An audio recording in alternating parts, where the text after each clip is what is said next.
శ్రీ షిరిడి సాయిబాబా జ్యోతిష్యాలయం మీకు ఎటువంటి సమస్యలున్నా జ్యోతిష్యం చెప్పబడును. ప్రేమ పూజ, భార్యాభర్తల పూజ, కుటుంబం పూజ, పెళ్లి, వ్యాపారం పూజ, సంతానం లేకపోవడం, నమ్మిన వారు రాకపోవడం, అనుకున్న పనులు కాకపోవడం, డబ్బు, వ్యవసాయం పూజ, కోర్టు సమస్యలు, స్త్రీ పురుష వశీకరణ పూజ, ఇంకా ఎటువంటి తీరని సమస్యలు ఉన్నా, పర్సనల్ సమస్యలు ఉన్నా జ్యోతిష్యం చెప్పబడును. పూజలు చేయబడును. వాట్సాప్ లేదా ఫోన్ ద్వారా సంప్రదించండి. Phone number 9515466718. కర్కాటక రాశి జాతకులు జూలై మాసంలో 29వ తేదీన నమ్మిన బంధువులే, నమ్మిన వాళ్లే ఇలా చేస్తారని అస్సలు అనుకోరు. మీరు నమ్మినా నమ్మకపోయినా ఇదే నిజం.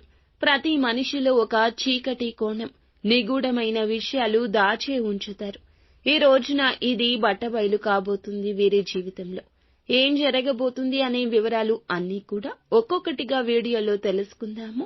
వీడియో మీకు నచ్చితే తప్పకుండా ఒక చిన్న లైక్ అయితే చేసి మమ్మల్ని సపోర్ట్ చేయండి. ఇక ఆలస్యం లేకుండా మనమైతే వీడియోలోకి వచ్చేద్దాము. ఈ రోజున భావోద్వేగంగా చలించిపోయే పరిస్థితి అయితే ఈ రాశి వారికి ఎదురవుతుంది. ఎంతో గాఢంగా విశ్వసించిన ఒక బంధువు లేదా సన్నిహిత వ్యక్తి ఈ రోజున మీ నమ్మకాన్ని పగలగొట్టే పని చేస్తారు. ఇది ఒక మానసిక దెబ్బ, గాయం కాదు, గుండెని దిగులుతో నింపేసే అనుభవం. ఈ వ్యక్తి మీపైన గతంలో ఎన్నోసార్లు మెచ్చుకోవడాలు చూపించారు. వారు మిమ్మల్ని చూసి నీ వల్లే నేను ఈ స్థాయికి వచ్చాను అని చెప్పిన వారు కూడా అయ్యుండొచ్చు. కానీ ఇప్పుడు ఒక చిన్న అవకాశాన్ని ఆసరాగా తీసుకుని మిమ్మల్ని తక్కువగా చూపించే ప్రయత్నం చేయబోతున్నారు.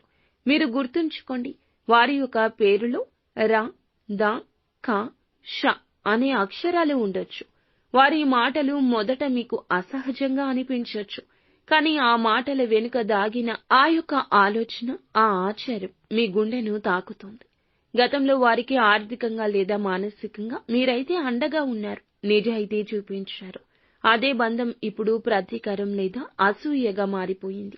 ఇక మీరు చెప్పిన గుట్టును ఎవరికో చెప్పడం, మీ పేరును వక్రీకరించి ప్రచారం చేయడం, మీపై నమ్మకాన్ని పోగొట్టే పరిస్థితి సృష్టించడం, ఒక చిన్న మాట మీ పేరు మీదే తిరిగి విపరీతం వస్తోంది. ఇక ఈ యొక్క సంఘటన మీరు ఊహించని కోణంలో వస్తుంది.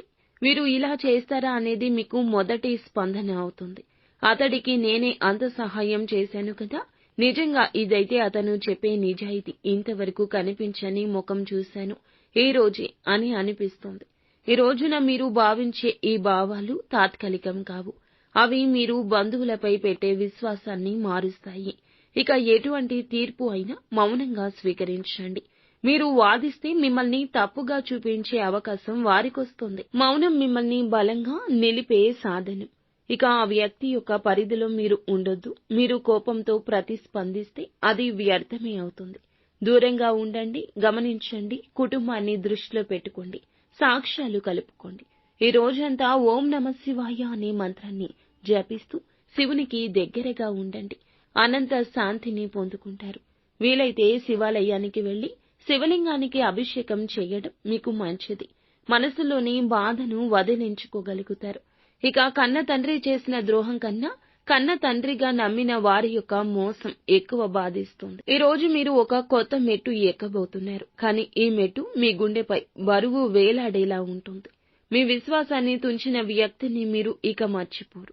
కానీ అది మీకు నేరుగా ఎదిగే మార్గమే అవుతుంది. ఈ యొక్క సంఘటన మీ యొక్క జీవితంలో ఒక దెబ్బే కావచ్చు. కానీ అదే మీరు ఏ బంధాన్ని దాటొద్దో తెలిసే సూత్రమవుతుంది.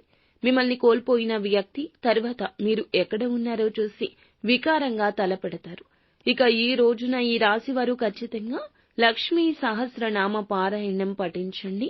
శివనామ స్మరణ చేస్తూ ఉండండి. అంతా మంచి జరుగుతుంది.